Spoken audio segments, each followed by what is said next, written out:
Good afternoon, children. Let us continue with our web classes. Class 10th, English Reader. The chapter number 4 from the Diary of Anne Frank. For the last 2 days, I had been discussing the introduction, and I think you have got a clear picture of the introduction. So now it is time to enter into the lesson. Okay. If you have any problem with the introduction, anything it is not clear, anything, any idea, any detail not clear, we can clear it while explaining the lesson. Okay. Let's start. Do you have the book with you?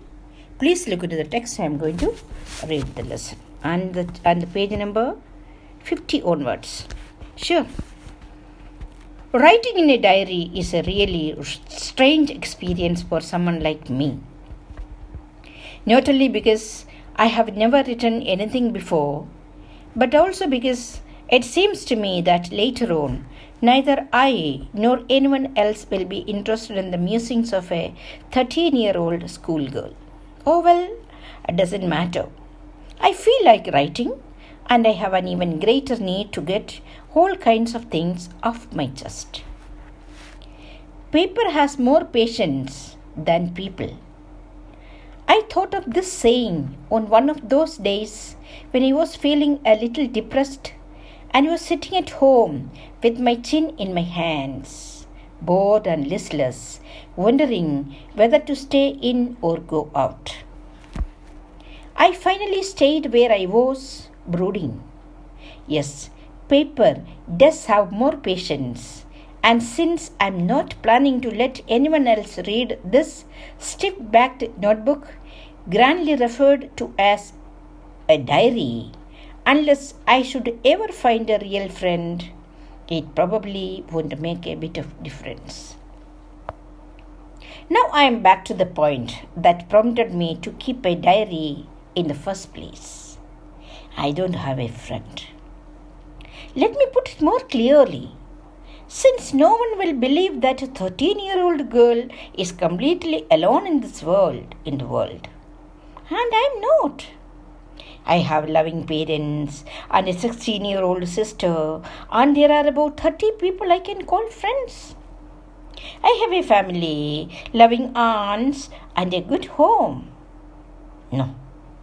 On the surface, I seem to have everything, except my one true friend. All I think about when I'm with friends is having a good time. I can't bring myself to talk about anything but ordinary everyday things.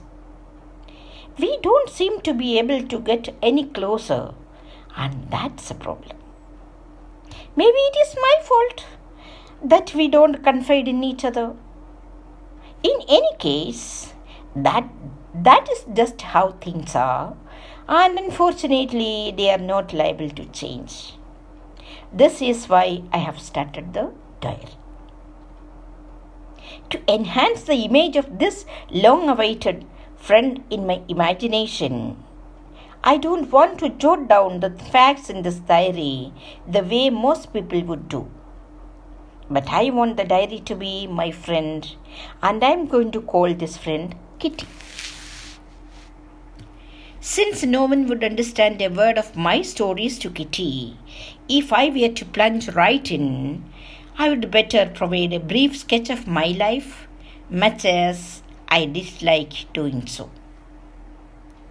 My father, the most adorable father I have ever seen, didn't marry my mother until he was 36 and she was 25. My sister Margaret was born in Frankfurt in Germany in 1926. I was born on 12 June 1929.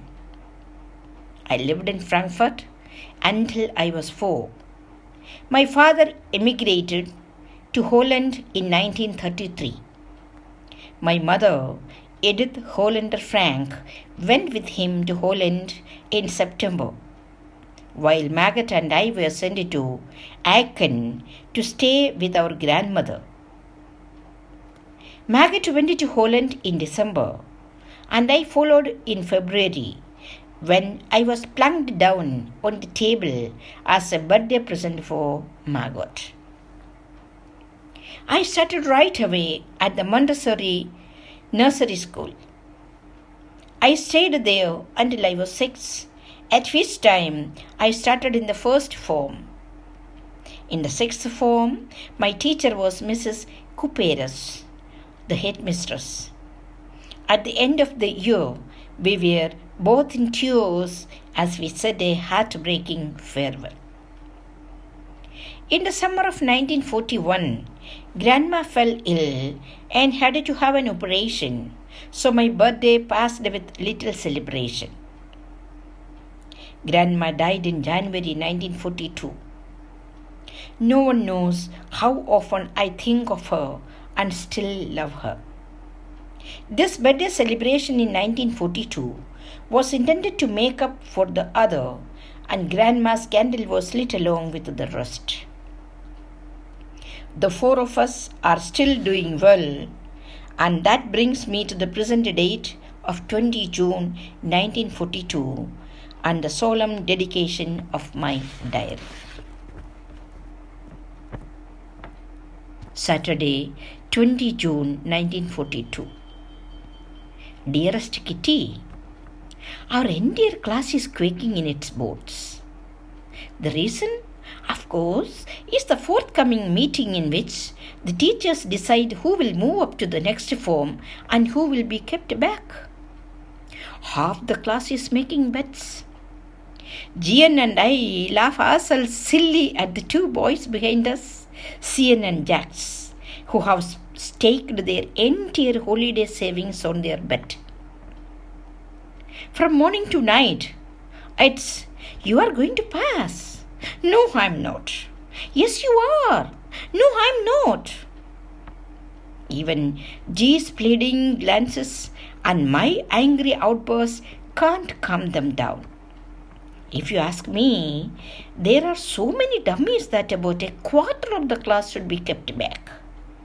But teachers are the most unpredictable creatures on earth. I'm not so worried about my girlfriends and myself. We'll make it. The only subject I'm not sure about is maths. Anyway, all we can do is wait. Until then, we keep telling each other not to lose heart. I get along pretty well with all my teachers. There are 9 of them, 7 men and 2 women. Mr. Keesing, the old fogey who teaches maths, was annoyed with me for ages because I talked so much. After several warnings, he assigned me extra homework, an essay on the subject, a chatterbox. A chatterbox? What can you write about that? I would worry about that later, I decided. I jotted down the title in my notebook, tucked it in my bag, and tried to keep quiet. That evening, after I had finished the rest of my homework, the note about the essay caught my eye. I began thinking about the subject while chewing the tip of my fountain pen. Anyone could ramble on and leave big spaces between the words, but the trick was to come up with convincing arguments to prove the necessity of talking. I thought, and suddenly I had an idea. I wrote the 3 pages Mr. Keesing had assigned me and was satisfied. I argued that talking is a student's trade and that I would do my best to keep it under control, but that I would never be able to cure myself of the habit since my mother talked as much as I did, if not more, and that there is not much you can do about inherited traits. Mr. Keesing had a good laugh at my arguments. But when I proceeded to talk my way through the next lesson, he assigned me a second essay. This time it was supposed to be on an incorrigible chatterbox. I handed it in, and Mr. Keesing had nothing to complain about for 2 whole lessons. However, during the third lesson, he had finally had enough. "And Frank, as punishment for talking in class, write an essay entitled Quack, Quack, Quack," said Mr. Chatterbox. The class roared. I had to laugh too, though I had nearly exhausted my ingenuity on the topic of chatterboxes. It was time to come up with something else, something original. My friend Sani, who is good at poetry, offered to help me write the essay from beginning to end in verse, and I jumped for joy. Mr. Keesing was trying to play a joke on me with this ridiculous subject, but I would make sure the joke was on him. I finished my poem, and it was beautiful. It was about a mother duck and a father swan with 3 baby ducklings who were bitten to death by the father because they quacked too much. Luckily, Mr. Keesing took the joke the right way. He read the poem to the class, adding his own comments, and to several other classes as well. Since then, I have been allowed to talk and haven't been assigned any extra homework. On the contrary, Mr. Keesing is always making jokes these days. Yours, Anne. It's written, extracted from the diary of a young girl with a slight adaptation. So this is a chapter. This is a page from Anne Frank's diary. So I had already given you the complete background. The diary, the thick-backed yellow autograph, the book was given to her by her father on her 13th birthday in the form of a gift.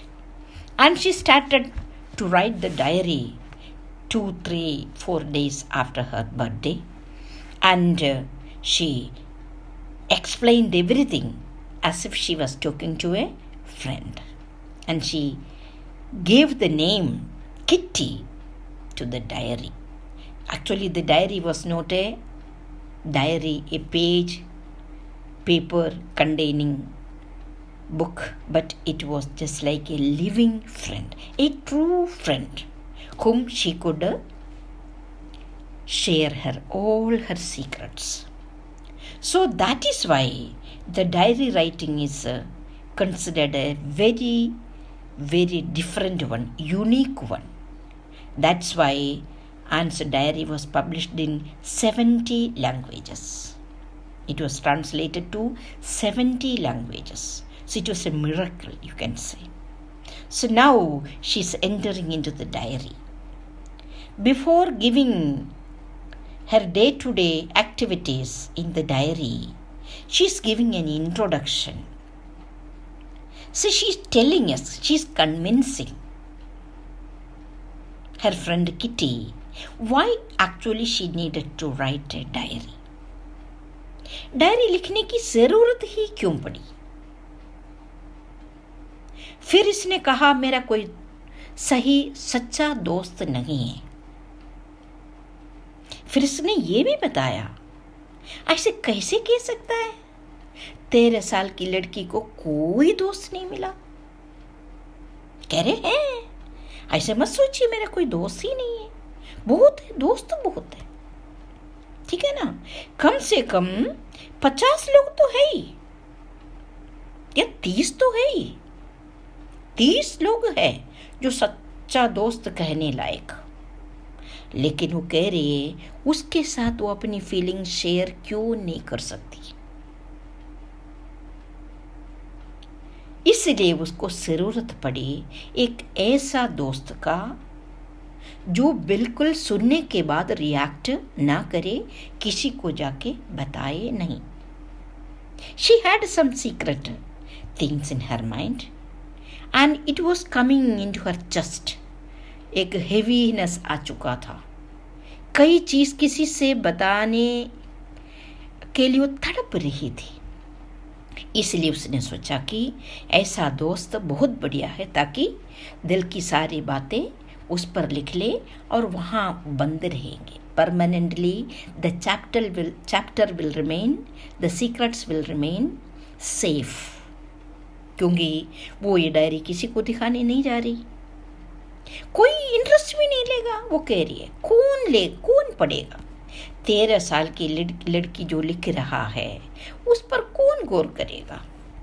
किसी को अच्छा तो लगेगा ही नहीं, क्या पढ़ना भाई। लेकिन आपको पता है, इसी डायरी, जिस सोच से वो डायरी लिखी थी, जिसको कह रही है, उसका जस्ट अपोजिट हुआ है। इसका जस्ट विपरीत तरीके से बात हुई। वो 13 साल की लड़की की डायरी ही इतनी मशहूर हुआ कि 70 लैंग्वेजेस में उसको एज इट इज छपवा दिया, ट्रांसलेट करवाया गया। और मैंने आपको बता दिया, फिल्म्स बनवाया गया, बहुत टीवी सीरियल्स बनवाया गया, ओपेरा बनवाया गया। सो बहुत कुछ चीज़ें उस डायरी से निकल कर लोग बहुत कुछ जानने की कोशिश किया उससे। सो इसलिए ये डायरी, इसका एक पेज भी इतना वैलिड है, इतना इंटरेस्टिंग है। इसके अंदर वो कह रही है, उसकी एक मैथमेटिक्स टीचर, वो टीचर को उसने सीधा किया कैसे। वो टीचर बहुत इससे परेशान रहता था। ये लड़की बहुत बोलती थी। Actually she was a talkative girl and she used to talk in mathematics classes. तो यू नो, मैथमेटिक्स एक ऐसे सब्जेक्ट है जहाँ पर आपको कॉन्सनट्रेटेडली शांत रहकर काम करना होता है। ये बोलेगी तो डिस्टर्ब हो जाएगी और फिर गलतियाँ वो करती रही होगी। तो टीचर ने इसको कई बार चेतावनी दी, पनिशमेंट भी दी। पनिशमेंट क्या है? कुछ चीज़ों पर ऐसे लिखना है। She has to write 3 pages, 4 pages other than the homework. ये होमवर्क किसके ऊपर था? चैटर बॉक्स, बातूनी के ऊपर लिखो बेटा। उसने लिखे दे दिया। एक बार ऐसे दे दी, 2 दिन तक टीचर चुप रहे। दूसरी बार जब ये बोलने लगी, परेशान हो गया, फिर दे दिया। ये चैटर बॉक्स कभी सुधरती नहीं, इनकोरिजिबल चैटर बॉक्स, वो कभी सुधरेगी नहीं। इस पर लिखो। फिर लिख लिया। तीसरी बार फिर उसने इसकी अच्छी मजाक उड़ाया। Quack quack quack said mistress chatter box, है ना, जैसे डकलिंग जैसे चोच बना के ऐसे बताया गया। इस समय इसने ऐसे लिखे दिखाया, ऐसे लिखे दिया कि टीचर ही बदल गए। वो क्यों हुआ, कैसे हुआ? क्योंकि उसने हर हिस्से में यही बताया गया, सर बोले तो बच्चे, बड़े थोड़ी बोलते हैं। बच्चों का बर्थ राइट है, बच्चा ही बोलता है, बड़ा थोड़ी बोलता है। तो बच्चों का राइट बनता है सर बोलने की। आप ऐसे दबाओगे तो इसका तो ओरिजिनलिटी खत्म हो जाएगा। इसलिए टीचर जी, आप सोचो आपको सुधरना है या नहीं। तो टीचर अपने आप को सुधारा। इसके अंत में आप देखते हैं the maths teacher a very liberal one, A changed one, and he was joking. जो जिंदगी में कभी बच्चों के साथ हंसता खेलता, जोक शेयर नहीं करता था, वो टीचर बाद में इतना जोकिंग, इतना शेयरिंग, इतना हंसने, इतनी मजाक करने वाला हो गया कि that is what is an friend. हम इसको पढ़ेंगे कल detailly. Okay, it's a very interesting lesson. Please read and reread. Okay बेटा, थैंक यू।